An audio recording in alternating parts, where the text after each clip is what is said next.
နေဆန်းအုပ်စုထဲမှာမှ cash ကိုင်းကားလေးကိုဘားကရဖို့ထည့်သုံးတဲ့ပုံစံလေးကိုဘ ഹു ဒရအနေနဲ့ပြချင်ပါတယ်ခင်ဗျာပထမထည့်သုံးထားတာလဲဘားကရဖို့ပါပဲ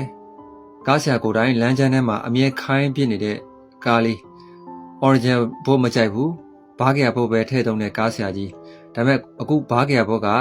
ကျွံပြီးတော့စလစ်ပါတဲ့အတွက်ဒီစလစ်နဲ့ frame နဲ့တိုက်ပြီးတော့ကြိတ်တန်လေးပေးပြီးတော့ဘုတ်တွေကျွံထွက်နေတဲ့ပုံစံလေးဖြစ်ပါတယ် origin ဘုတ်မကြိုက်တဲ့အတွက်ဒါဘုံနှလုံးလုံးကိုဘားကရဖို့ပြန်ထည့်သုံးမဲ့ပုံစံလေးကိုပြချင်တာဖြစ်ပါတယ်ကျွန်တော်တို့ butterfly ရှေ့ကိုင်းအကွေးဘုတ်အသေးလေးကိုတော့ကျွန်တော်တို့ဘားကရဖို့အကျက်ဒါနင်းထက်ပိုက်တွေနင်းထက်သုံးမဲ့ပုံစံလေးဖြစ်ပါတယ်နောက်ဘုတ်အကြီးကိုတော့ဆက်လက်ကွင်းပါလွန်အားကြီးလို့အခုလိုဆက်လက်ကွင်းအထူနဲ့သုံးပြီးတော့ဘားကရဖို့ထည့်သုံးမဲ့ပုံစံလေးပါဒါကသူ့မူရင်း original ဆက်လက်ကွင်းအပါလေးဖြစ်ပါတယ်ကျွန်တော်တို့ရလာတဲ့ဆက်လက်ကွင်းအထူကို butterfly ကိုင်းမှာအခုလို plan နဲ့ထည့်ပြီးတော့ဒါပြန်သုံးမဲ့ပုံစံလေးဖြစ်ပါတယ်အခုလိုပုံစံမျိုးဆက်လက်ကွင်းထူထူထဲထဲနဲ့အနှဲ့တွေကိုထိမ့်မဲ့ပုံစံလေးဖြစ်ပါတယ်ဒါအားလုံးပြီးလို့ဆက်လက်ကွင်းအထူ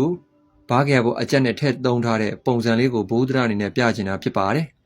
နေဆန်းအုပ်စုထဲမှာမှ cash ကိုင်းကားတွေကအောက်ပိုင်းပစ္စည်းတွေဝယ်ရတာနည်းနည်းရှားတဲ့အထက်မှာပါသေးတယ်ခင်ဗျာအားလုံးလည်းဘ ഹു ဒရရရှိကြပါစေခင်ဗျာ